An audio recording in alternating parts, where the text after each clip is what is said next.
Well, thank you so much, Facebook, for hosting this, first of all.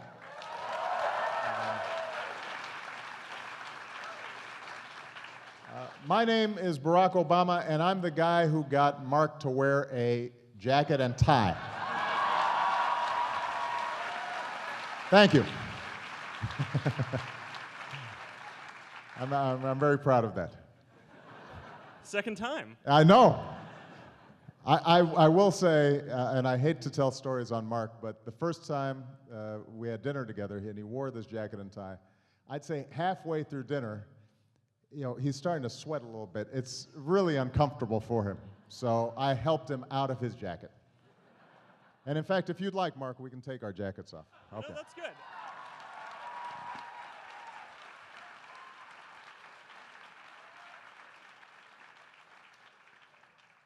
Whew, that's better, isn't it?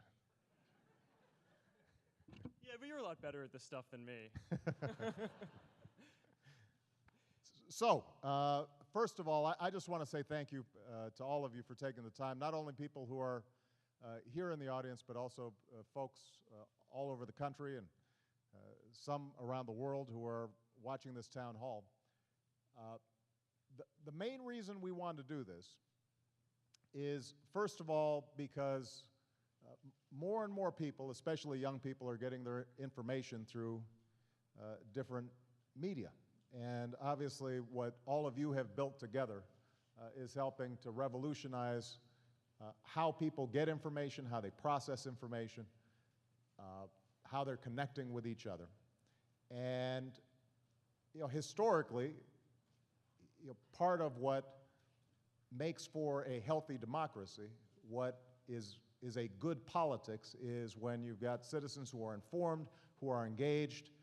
And what Facebook allows us to do is make sure this isn't just a one-way conversation. Make sure that not only am I speaking to you, but you're also speaking back, and we're in a conversation, we're in a dialogue. So I love doing town hall meetings. This format and this company, I think, is an ideal means for us to be able to carry on this conversation. And as Mark mentioned, obviously we're having a very serious debate right now about the future direction of our country. We are living through as tumultuous a time as certainly I've seen in my lifetime. Admittedly, my lifetime's a lot longer than most of yours so far. This is a pretty young crowd. But we're seeing domestically a whole series of challenges, starting with the worst recession we've had since the Great Depression. We're just now coming out of it. We've got all sorts of disruptions, technological disruptions that are taking place, most of which hold the promise of making our lives a lot better, but also mean that there are a lot of adjustments that people are having to make throughout the economy. We still have a very high unemployment rate that is starting to come down, but there are an awful lot of people who are being challenged out there day in, day out, worrying about whether they can pay the bills, whether they can keep their home. Internationally, we're seeing the sorts of changes that we haven't seen in a generation. We've got certain challenges like energy and climate change that no one nation can solve, but we're going to have to solve together. And we don't yet have all the institutions that are in place in order to do that. But what makes me incredibly optimistic, and that's why being here at Facebook is so exciting for me, is that at every juncture in our history, whenever we've faced challenges like this, whether it's been the shift from an agricultural age to an industrial age, or whether it was facing the challenges of the Cold War, or trying to figure out how we make this country more fair and more inclusive. At every juncture, we've always been able to adapt. We've been able to change, and we've been able to get ahead of the curve. And that's true today as well. And you guys are at the cutting edge of what's happening. And so I'm going to be interested in talking to all of you about why this debate that we're having around debt, and our deficits is so important because it's going to help determine whether we can invest in our future and basic research and innovation and infrastructure that allow us to compete in the 21st century and still preserve a safety net for the most vulnerable among us. But I'm also going to want to share ideas with you about how we can make our democracy work better and our politics work better, because I don't think there's a problem out there that we can't solve if we decide that we're going to solve it together. For that, I'm grateful for the opportunity to speak to you, and instead of just giving a lot of long speeches, I want to make sure that we got time for as many questions as possible. So, Mark, I understand you've got the first one. Yeah, so let's start off. So let's start off with the conversation about the debt, right? So I understand that yesterday morning you had a town hall in Virginia where you talked about your framework, not only for resolving the short-term budget issues, but the longer-term debt. Right. And you spent some time talking about tax reform and some cost cutting, but you also spent a lot of time talking about things that you didn't think that we could cut in education, infrastructure, and clean energy. So my question to kind of start off is, what specifically do you think we should do, and what specifically do you think we can cut in order to make this all add up? Good. Well, let me first of all, Mark, share with you sort of the nature of the problem, because I think a lot of folks understand that it's a problem, but aren't sure how it came about. In 2000, at the end of the Clinton administration, we not only had a balanced budget, but we actually had a surplus. And that was in part because of some tough decisions that had been made by President Clinton, Republican Congresses, Democratic Congresses, and President George H.W. Bush. And what they had said was, let's make sure that we're spending wisely on the things that matter, let's spend less on things that don't matter, and let's make sure that we're living within our means, that we're taking in enough revenue to pay for some of these basic obligations. What happened then was we went through 10 years where we forgot what had created the surplus in the first place. So we had a massive tax cut that wasn't offset by cuts in spending. We had two wars that weren't paid for, and this was the first time in history where we had gone to war and not asked for additional sacrifice from American citizens. We had a huge prescription drug plan that wasn't paid for. And so by the time I started office, we already had about $1 trillion annual deficit, and we had massive accumulated debt with interest payments to boot. Then you have this huge recession. And so what happens is less revenue's coming in because company sales are lower, individuals are making less money. At the same time, there's more need out there. So we're having to help states and we're having to help local governments. And that a lot of what the recovery was about was us making sure that the economy didn't tilt over into a depression by making sure that teachers weren't laid off and firefighters weren't laid off and there was still construction for roads and so forth. All of which was expensive. I mean, that added about another $1 trillion worth of debt. So now what we've got is a situation, not only do we have this accumulated debt, but the baby boomers are just now starting to retire. And what's scary is not only that the baby boomers are retiring at a greater rate, which means they're making greater demands on Social Security, but primarily Medicare and Medicaid, but health care costs go up a lot faster than inflation, and older populations use more health care costs. You put that all together, and we have an unsustainable situation. So right now, we face a critical time where we're going to have to make some decisions. How do we bring down the debt in the short term, and how do we bring down the debt over the long term? In the short term, Democrats and Republicans now agree we've got to reduce the debt by about $4 trillion over the next 10 years. And I know that sounds like a lot of money. It is, but it's doable if we do it in a balanced way. What I proposed was that about $2 trillion over 10 to 12 years is a reduction in spending. You know, government wastes, just like every other major institution does. And so there are things that we do that we can afford not to do. Now, there's some things that I'd like to do, are fun to do, but we just can't afford them right now. We've made cuts in every area. A good example is Pentagon spending, where Congress oftentimes stuffs weapons systems in the Pentagon budget that the Pentagon itself says we don't need. But special interests and constituencies help to bloat the Pentagon budget. So we've already reduced the Pentagon budget by about $400 billion. We think we can do about another $400 billion. So we've got to look at spending, both on non-security issues as well as defense spending. And then what we've said is, let's take another $1 trillion of that we raise through a reforms in the tax system that allows people like me, and frankly, you, Mark, for paying a little more in taxes. I'm cool with that. I know you're okay with that.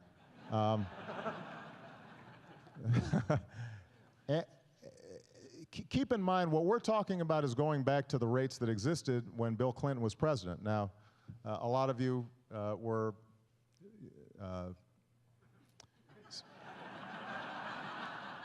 I'm trying to say this delicately, still in diapers at that time, but for those of you who recall, the economy was booming, and wealthy people were getting wealthier. There wasn't a problem at that time. If we go back to those rates alone, that by itself would do a lot in terms of us reducing our overall spending. And if we can get $1 trillion on the revenue side, $2 trillion in cutting spending, we can still make investments in basic research. We can still invest in something we call ARPA-E, which is like DARPA, except just focused on energy, so that we can figure out what are the next breakthrough technologies that can help us reduce our reliance on fossil fuels. We can still make investments in education.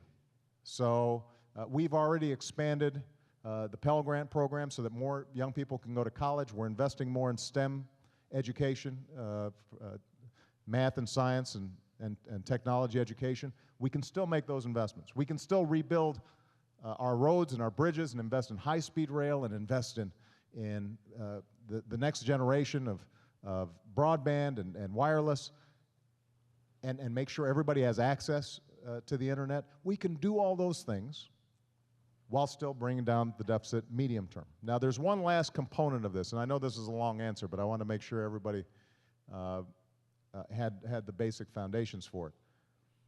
Even if we get this $4 trillion, we do still have a long-term problem with Medicare and Medicaid, because healthcare costs, the inflation goes up so much faster than wages and salaries. And this is where there's another big philosophical debate with the Republicans, because what I've said is the best way for us to change it is to build on the health reform that we had last year and start getting a better bang for our healthcare dollar. We waste so much on healthcare. We spend about 20% more than any other country on earth, and we have worse outcomes because we end up having multiple tests when we could just do one test and have it shared among physicians on Facebook, for example. We could focus on the chronically ill. 20% of the patients account for 80% of the costs. So doing something simple like reimbursing hospitals and doctors for reducing their readmissions rate and managing somebody with a chronic illness like diabetes so that they're taking their meds on a regular basis so that they don't come to the emergency room, that saves huge amounts of money. So that's what health care reform was about last year or a year and a half ago. And what we want to do is build on that and continue to improve the system. What the Republicans right now are saying is, number one, they can't agree to any increases in taxes, which means we'd have to cut out of that $4 trillion, all of it would come from education, transportation, areas that I think are critical for our long-term future. So, for example, they proposed 70% cuts in clean energy. Well, I don't know how we free ourselves in dependence on foreign oil, and anybody who's paying gas prices knows that there's an economic component to this as well as an environmental component to it. if we're not investing in the basic research and technology that allows solar, wind, and others to thrive and develop. At the same time, what they've said is, let's make Medicare into a voucher program so that retirees, instead of knowing that they're always going to have health care, they're going to get a voucher that covers part of the cost, and whatever health care inflation comes up is all going to be on them. And if the health insurance companies don't sell you a policy that covers your illnesses, you're out of luck. I think it is very important for us to have a basic social safety net for families with kids with disabilities, for seniors, for folks who are in nursing homes, and I think it's important for us to invest in our basic research. We can do all those things, but we're only going to be able to do it by taking a balanced approach, and that's what this big debate is about all about right now. All right? All right, so, sorry, don't mean to cut off the applause. No. That was, No. it's a very thorough answer. No. They were stunned by the length of that answer. But it's complicated stuff. So the next question is from someone watching Facebook Live. Jay Epteen from Williamsburg, Virginia, writes in and asks, the housing crisis will not go away. The mortgage financing for new home buyers with low to moderate income is becoming very difficult. As president, what can you do to relax the policies that are disqualifying qualified home buyers from owning their first home? How can you assure the low to moderate home buyers that they will have the opportunity to own their first home? Well, it's a good question, and I'll be honest with you. This is probably the biggest drag on the economy right now that we have. Along with, I know the frustrations people have about gas prices. What we've really seen is the housing market, which was a bubble, had greatly overinflated in all regions of the country. And I know I probably don't get a lot of sympathy about that here, because I can only imagine what rents and mortgages you guys are paying.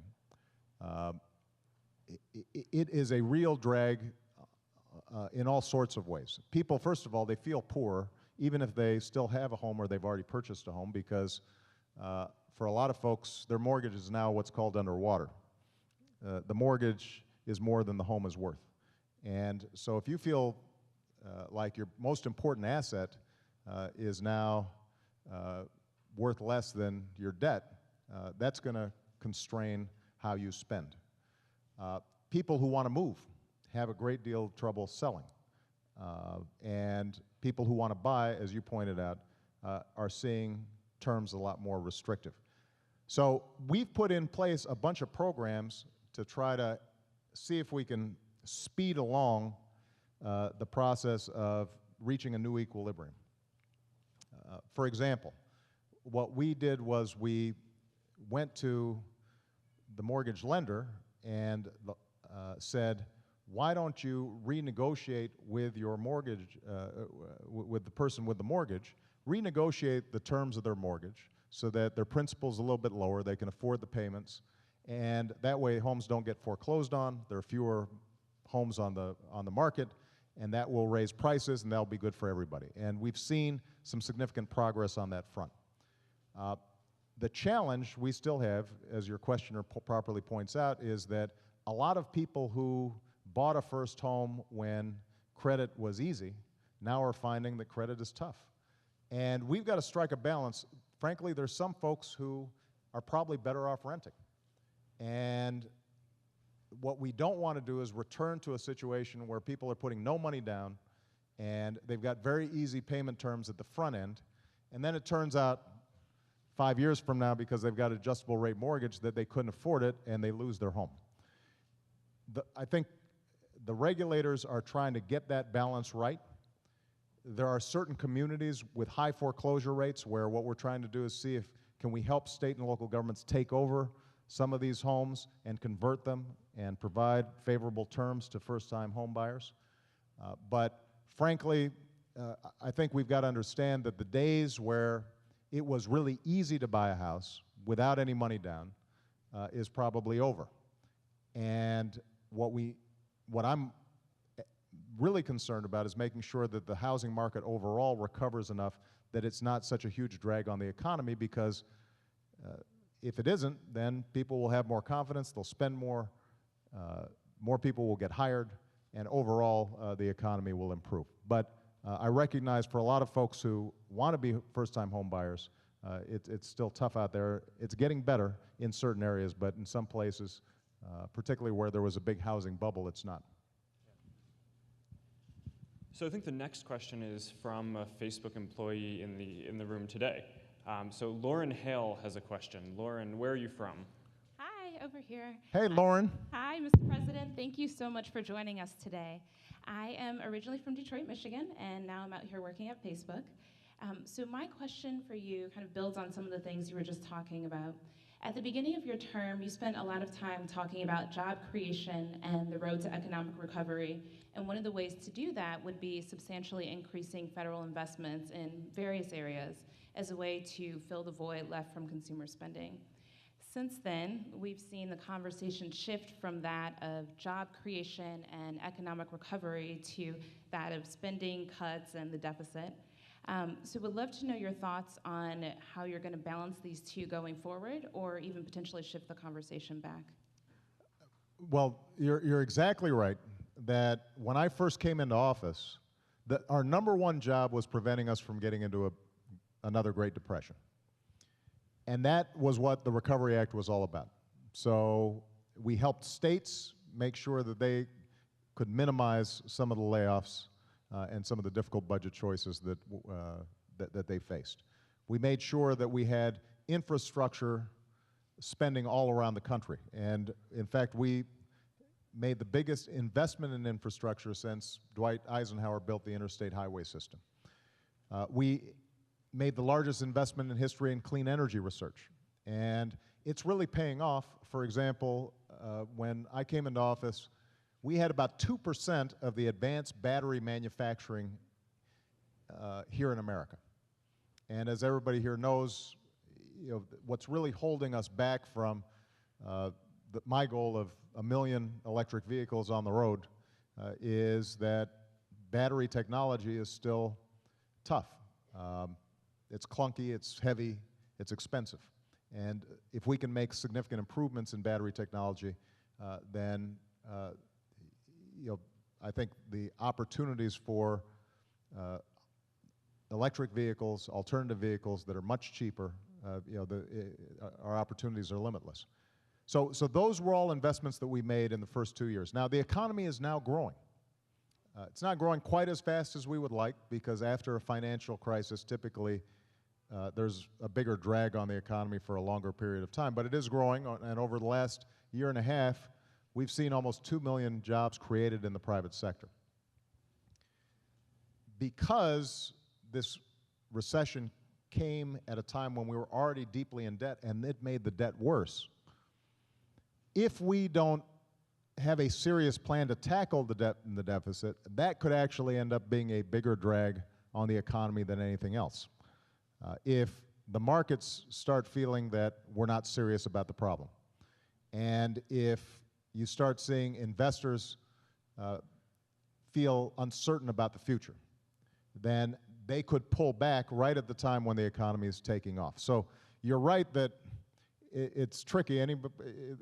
Folks around here are used to the hills in San Francisco, and if you've driven, I don't know if they still have clutch cars around here. Anybody ever driven a clutch car?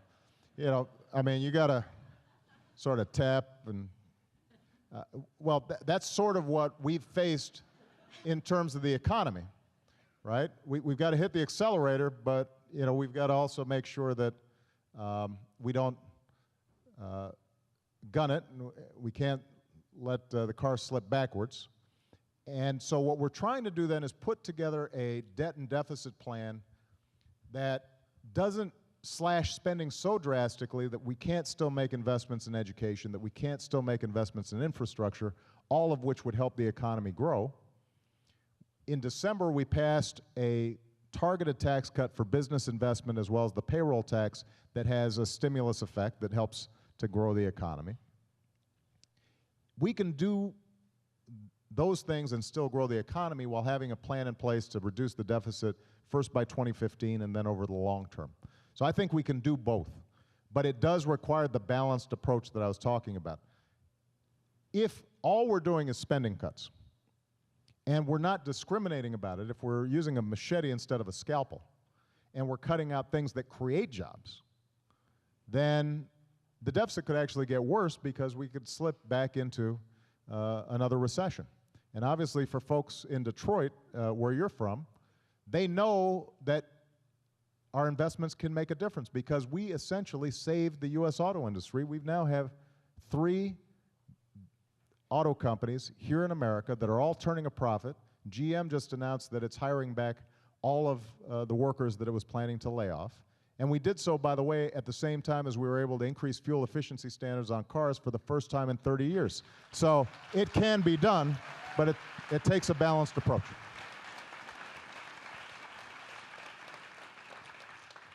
All right, so we have a question from the University of Florida, where in February you launched this initiative at whitehouse.gov, Younger Americans, with this goal to have 100 youth roundtables across the country, and a bunch of them are taking place right now, watching this Facebook Live.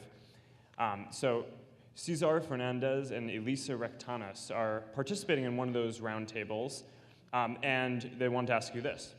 Mr. President, in your deficit reduction speech last week, you spoke of the need to not only reduce government spending, but to also increase federal revenue. In light of our nation's budget challenges, will your administration consider revisiting policies such as the DREAM Act, which the Congressional Budget Office estimates will reduce the deficit by $1.4 billion and increase the government revenue by $2.3 billion over the next 10 years? Let me talk about not only the DREAM Act, but about immigration policy generally. And I want to thank Sheryl Sandberg, actually participated in a discussion that we had yesterday, bringing together business leaders and government officials and faith leaders, a broad cross-section of Americans together to talk about how do we finally fix an immigration system that's fundamentally broken. For those of you who aren't familiar, the DREAM Act deals with a particular portion of the population, kids who were brought here when they were young by their parents. Their parents might have come here illegally. The kids didn't do anything. They were just doing what kids do, which is follow their parents. They've grown up as Americans. They went to school with us or with our kids. They think of themselves as Americans, but many of them still don't have a legal status. And so what we've said is, especially for these young people, who are our neighbors, our friends, our children's friends, if they are of good character and going to school or joining our military, they want to be part of the American family, why wouldn't we want to embrace them? Why wouldn't we want to make sure that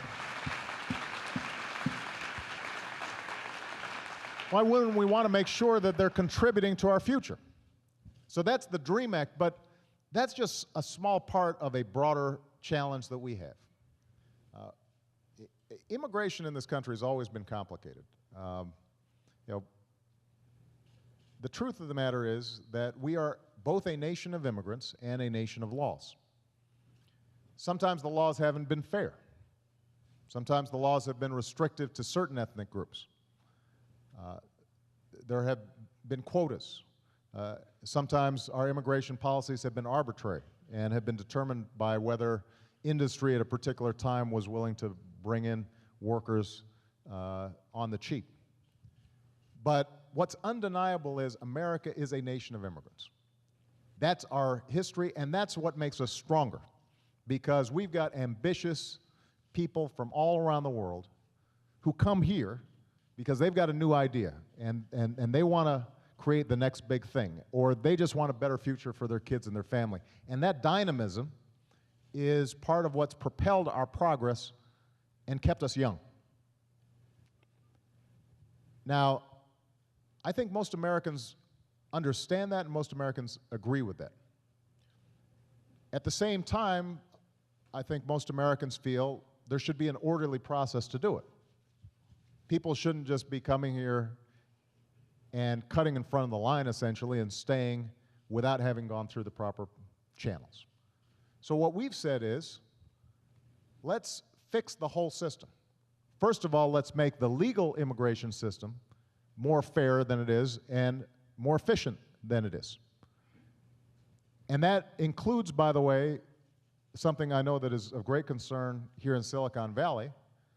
If we've got smart people who want to come here and start businesses and are PhDs in math and science and computer science, and why don't we want them to stay? I mean, why would we want to send them someplace else? So, you know, those are potential job creators. Those are job generators.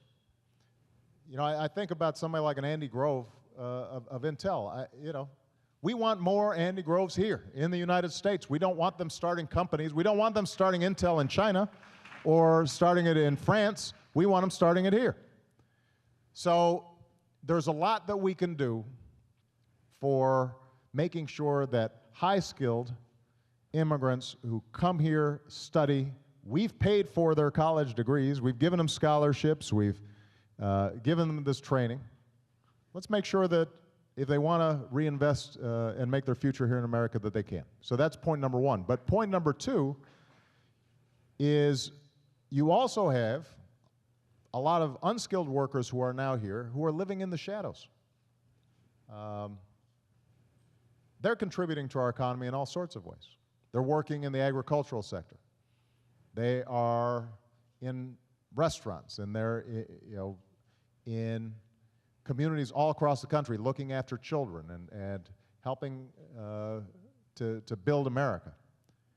But they're scared, and they feel as if they're locked out of their surroundings.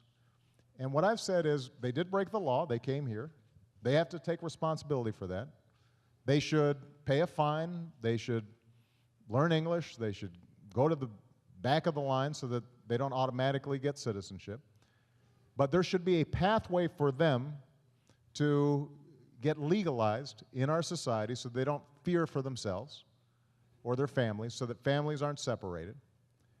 At the same time, let's make sure we've got a secure border so that folks aren't wandering through the desert to get here. Let's make the legal immigration system more efficient and more effective so there aren't huge backlogs. This is all part of what we call comprehensive immigration reform. And there's no reason why we shouldn't be able to achieve a system that is fair, is equitable, is an economic engine for America, that helps the people who are already here get acculturated and make sure that our laws aren't being broken, but we're still true to our traditions. But as I mentioned to Cheryl yesterday, I can't solve this problem by myself. Nancy Pelosi is a big champion of this. The Democratic caucus in the House, I think, is prepared, for a majority of them, are prepared to advance comprehensive immigration reform, but we're going to have bipartisan support in order to make it happen. And all of you have to make sure your voices are heard, saying this is a priority, this is something important, because if politicians don't hear from you, then it probably won't happen. I can't do it by myself. We're going to have to change laws in Congress, but I'm confident we can make it happen.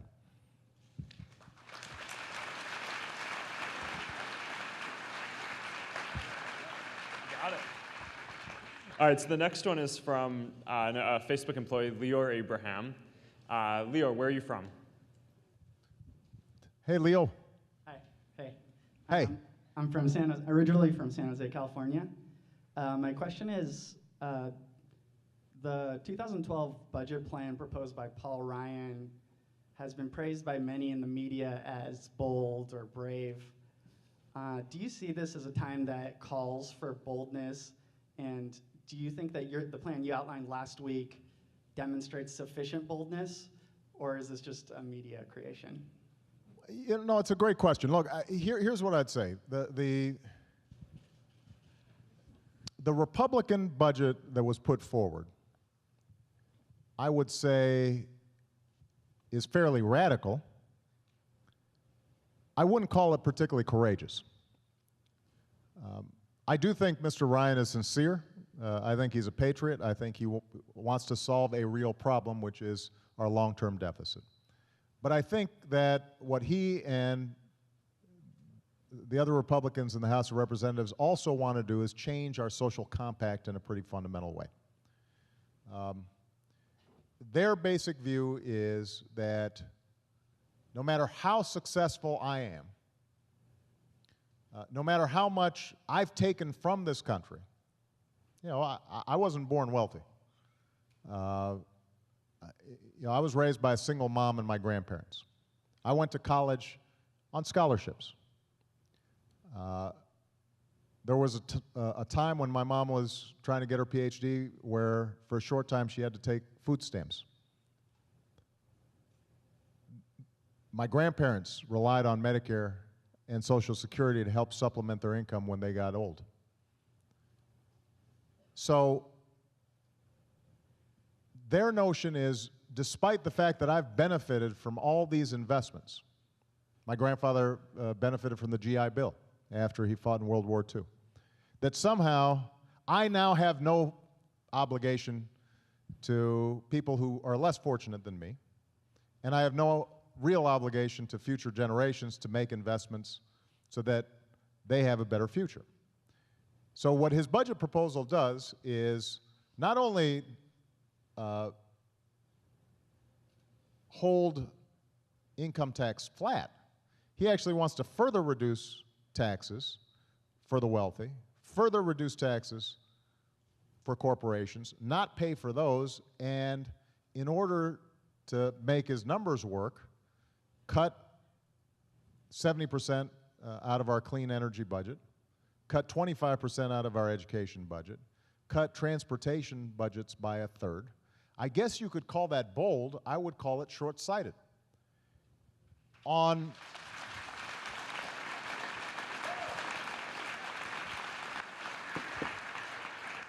then, as I said, there's a fundamental difference between how the Republicans and I think about Medicare and Medicaid in our health care system. Their basic theory is that if we just turn Medicare into a voucher program and turn Medicaid into block grant programs, then now you, a Medicare recipient, will go out and you'll shop for the best insurance that you've got, that you can find, and that you're going to control costs because you're going to say to the insurance company, this is all I can afford. That will control costs, except if you get sick and the policy that you bought doesn't cover what you've got. Then either you're going to mortgage your house or you're going to go to the emergency room, in which case I, who do have insurance, are going to have to pay for it indirectly because the hospital is going to have uncompensated care. So they don't really want to make the healthcare system more efficient and cheaper. What they want to do is to push the costs of healthcare inflation onto you. And then you'll be on your own trying to figure out in the marketplace how to make healthcare cheaper. The problem is you're just one person. Now, you work at Facebook. It's a big enough company. Facebook can probably negotiate with insurance companies and providers to get you a pretty good deal. But if you're a startup company, or if you're an entrepreneur out there in the back of your garage, good luck trying to get insurance on your own. You can't do it. If you're somebody who's older and has a pre-existing condition, insurance companies won't take you.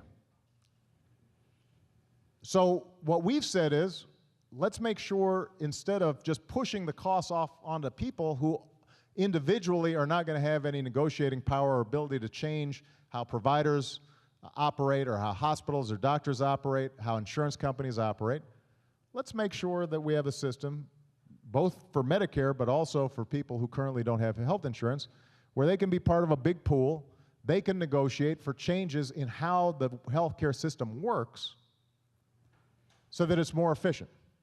so that it's more effective, so that you get better care, so that we have fewer infection rates, for example, in hospitals, so there are fewer readmission rates, so that we're caring for the chronically ill more effectively, so that there are fewer unnecessary tests. That's how you save money. The government will save money, but you'll also save money. So we think that's a better way of doing it. Now, what they'll say is, well, you know what, that'll never work because it's government imposed and it's bureaucracy and it's government takeover and their death panels. And I still don't entirely understand the whole death panel concept. But I guess what they're saying is somehow some remote bureaucrat will be deciding your health care for you. All we're saying is if we've got healthcare experts, doctors and nurses and consumers who are helping to design how Medicare works more intelligently, then we don't have to radically change Medicare. So, yes, I think it's fair to say that their vision is radical. No, I don't think it's particularly courageous, because the last point I'll make is this. Nothing is easier than solving a problem on the backs of people who are poor, or people who are powerless, or don't have lobbyists, or don't have clout. I don't think that's particularly courageous.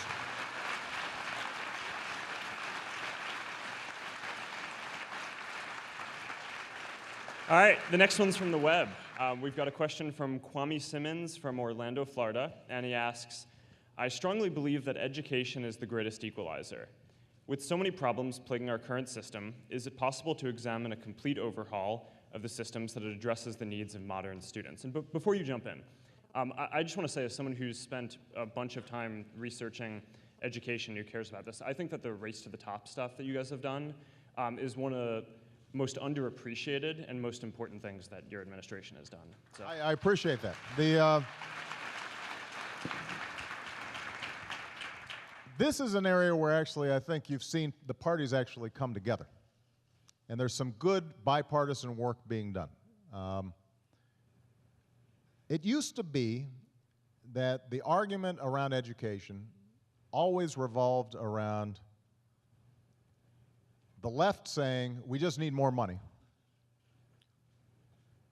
and the right saying, we should just blow up the system because public schools aren't doing a good job. And what you're now seeing is people recognizing we need both money and reform. It's not an either-or proposition, it's a both-and proposition. So what Mark just mentioned, something called Race to the Top, pretty simple concept. Most federal dollars are allocated through a formula. You know, if you've got a certain number of poor kids, or you've got a certain number of disabled kids in your school district, there's a formula, and you get a certain amount of money, and every state and every school district gets that money according to the formula. What we did was we took about 1% of the total spending on education, and we said, to get this 1%, show us that you're reforming the system. It's like a competition model. And so every state, every school district could apply, and you had to show us that you had a good plan to retrain teachers and recruit and do good professional development so we got the best teachers possible. You had to have accountability. You had to show us that you were actually making progress in the schools and that you were measuring through data the improvements that were being made, that you were reaching into the schools that were hardest to reach, because there are about 2,000 schools around the country that account for the majority of dropouts in our country. They're like dropout factories. So show us a plan to go into those schools and really make a big difference. And what's happened is that over 40 states, in the process of competing for this extra money, ended up initiating probably the most meaningful reforms that we've seen in a generation. And so it's made a huge difference. Even those states that didn't end up actually winning the competition still made changes that are improving the potential for good outcomes in the schools. So that's the kind of creative approach that you've seen some Democrats and some Republicans embrace. And our hope is we can build on that. A couple of things that we know work. The most important thing to a good education is making sure we've got a good teacher in front of that classroom. And so providing more support for teachers, recruiting the best and brightest into teaching, making sure that they're compensated, but also making sure that they're performing, that's hugely important.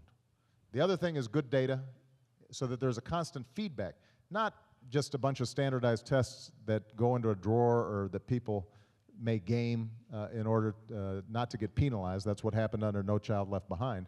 But instead, real good data that you can present to the teacher while they're still teaching that child and say, you know what, this child's falling behind in math. Here are some ways to do it, to improve their performance. So we're starting to see real progress on the ground, and I'm optimistic that we can actually,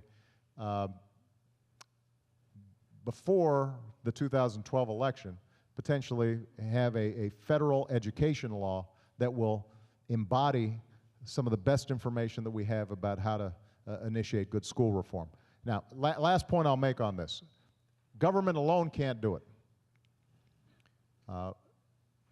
One of the things every time I come to Silicon Valley that I'm inspired by, but I'm also frustrated by, is how many smart people are here, but also frustrated that I always hear stories about how we can't find enough engineers, we can't find enough computer programmers. You know what? That means our education system's not working the way it should. And that's got to start early, and that's why we're emphasizing math and science. That's why we're emphasizing teaching girls math and science. That's why we're emphasizing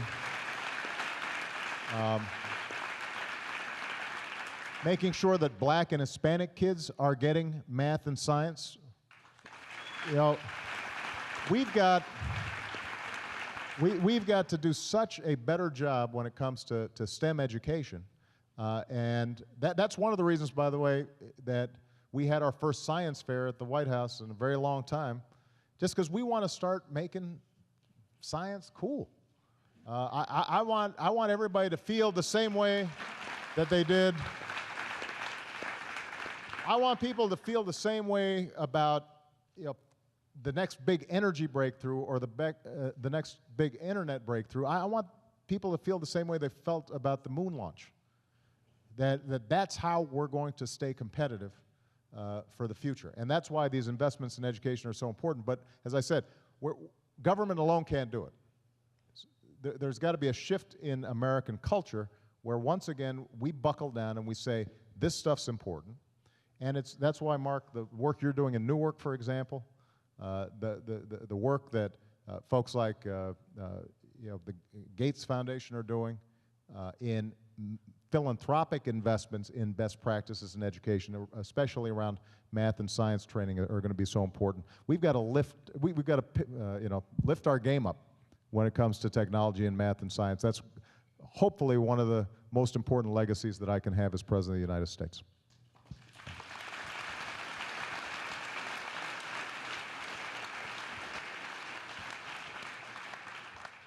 All right, so the next one is from another Facebook employee here today, James Mitchell. So, James Mitchell, where are you from? Oh, here's James back here. Hi, Mr. President. Hey, James. James Mitchell. Born in Chicago and raised out here in Cupertino, California. I have yet another question for you about the debt in healthcare. Go ahead. So the biggest threat we have fiscally is the rise in healthcare costs. Unfortunately, a lot of the solutions we hear to Medicare and Medicaid don't involve actually slowing down the rise in healthcare costs. Instead, they involve shifting costs to beneficiaries and states. So my question is, can you talk a bit more about what provisions in the Affordable Health Care Act are designed to slow down the rise of healthcare costs, and what policies you'd like to see enacted in the future to continue to slow down the rise of healthcare costs? Let me give you a couple of examples, because you're exactly right in how you described it. I don't want to just shift the healthcare costs onto the American people. I want to actually reduce healthcare costs. Let's take the example of health IT. You know, we're in Silicon Valley, so we can talk about IT stuff. I'll try to sound like I know what I'm talking about. The healthcare system is one of the few aspects of our society where a lot of stuff is still done on paper. Right, if last time you guys went to a doctor's office or maybe to your dentist's office, how many people still had to like fill out a form on a clipboard, right? And the reason for that is because a large chunk of our provider system is not automated. So what ends up happening is you may go to your primary care physician. He does some basic tests. He sees something of concern. He refers you to a specialist. You go to the specialist, he'll do another test. You're getting charged, or your insurance company is getting charged, for both those tests, as opposed to the test that was taken by your primary care physician being emailed to the specialist. Or better yet, if it turns out that there may be 3 or 4 specialists involved, because it's a difficult diagnosis. This is all hypothetical. You look very healthy. But let's say there were a bunch of specialists. What would be ideal would be if you get all the specialists together with the primary care physician the first time you're seen, so that you're not paying for multiple visits as well as multiple tests. That's not how it works right now. Now, part of it is technology.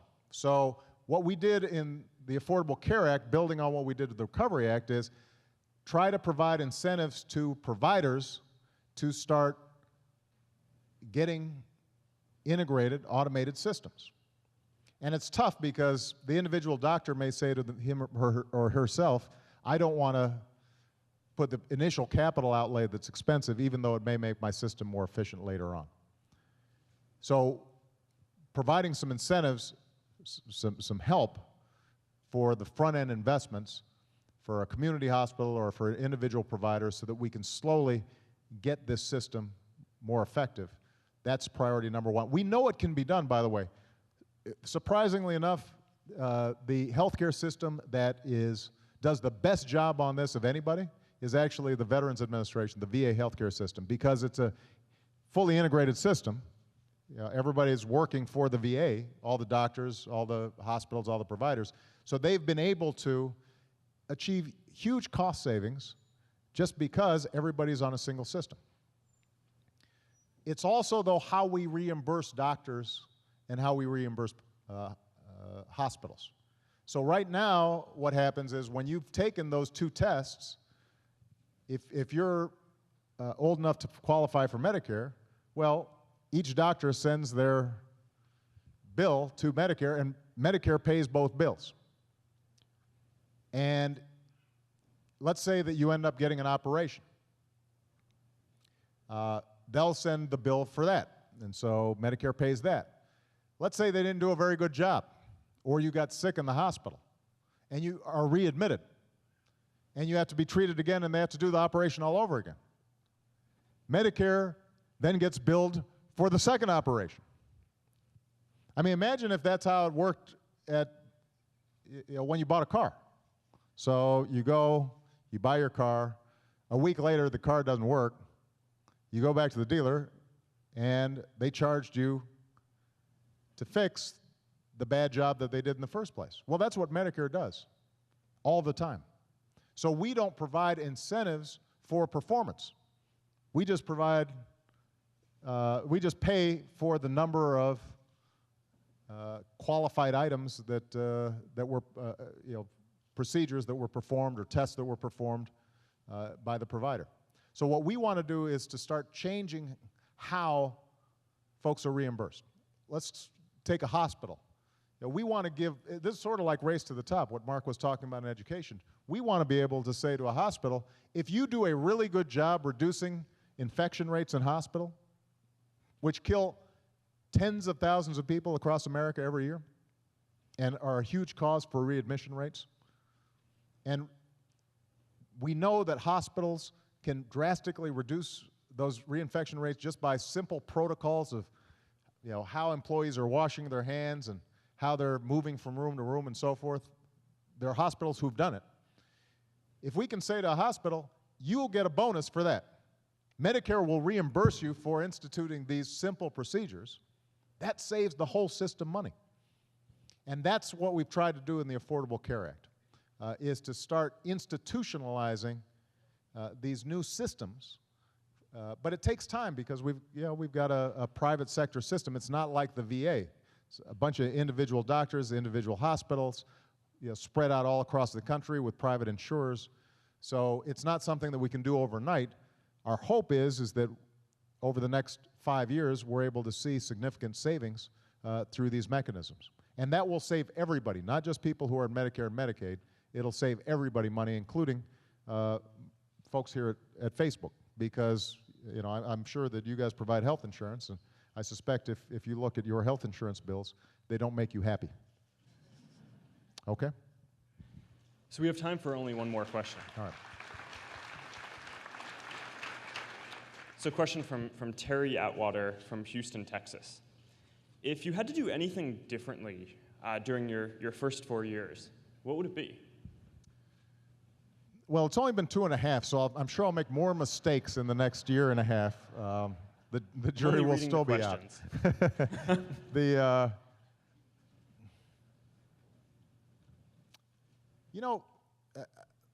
There are all sorts of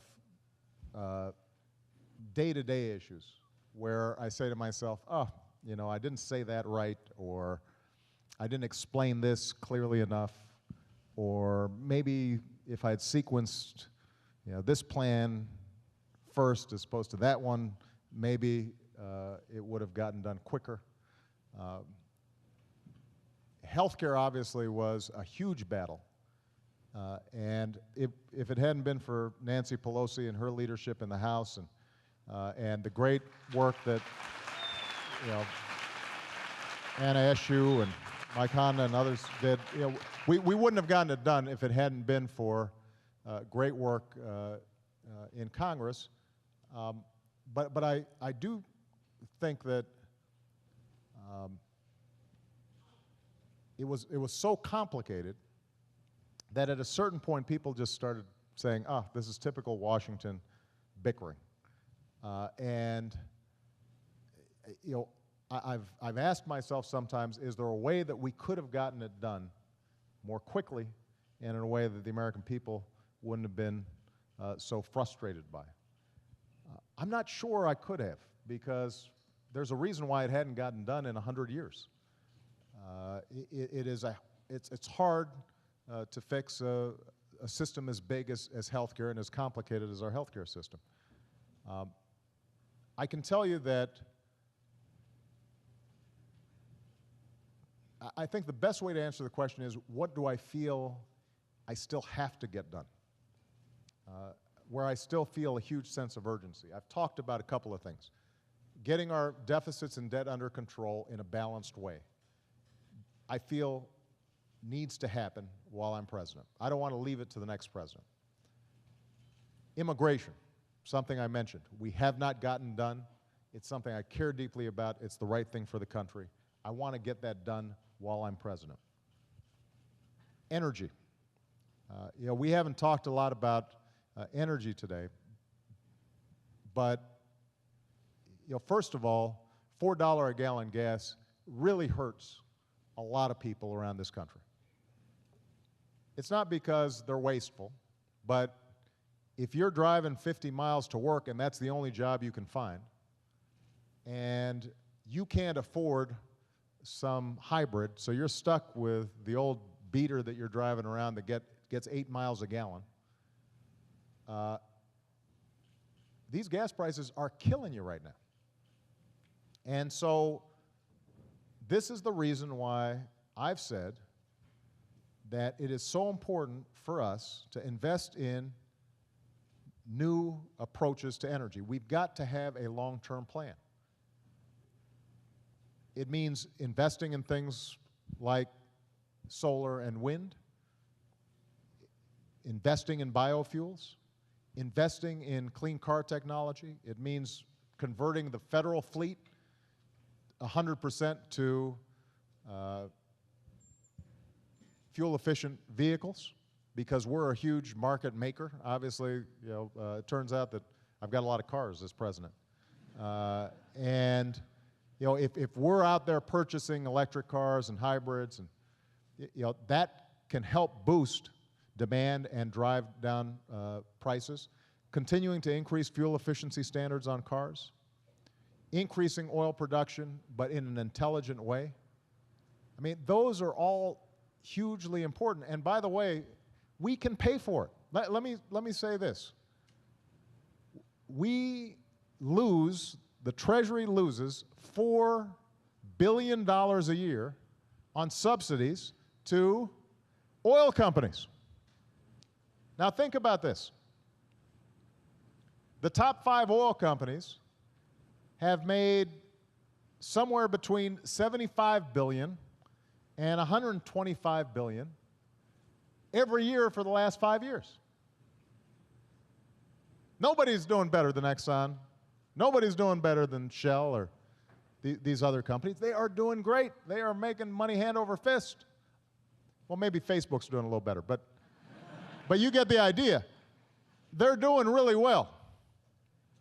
They don't need special tax breaks that cost us $4 billion. And so what we've said is, why can't we eliminate the tax breaks for the oil companies who are doing great and invest that in new energy sources that can help us save the planet? So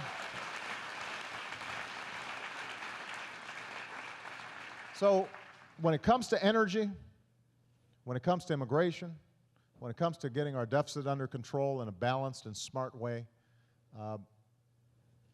when it comes to improving our math and science education, when it comes to reinvesting in our infrastructure, we've just got a lot more work to do. And I guess my closing comment, Mark, would just be, I hope that everybody here, that you don't get frustrated and cynical about our democracy. I mean, it is frustrating. Lord knows it's frustrating.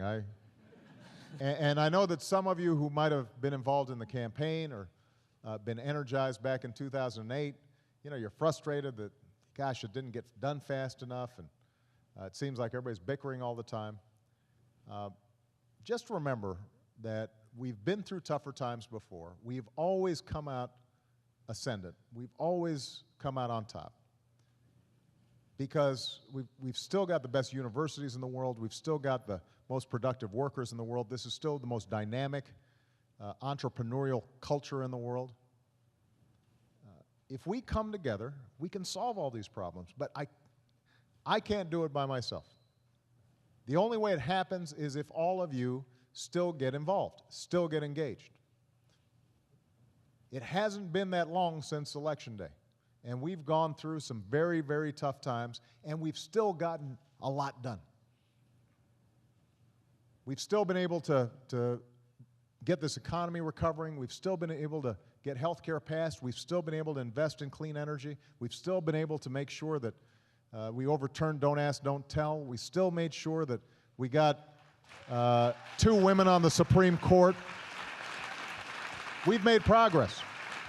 So rather than be discouraged, I hope everybody is willing to double down and work even harder.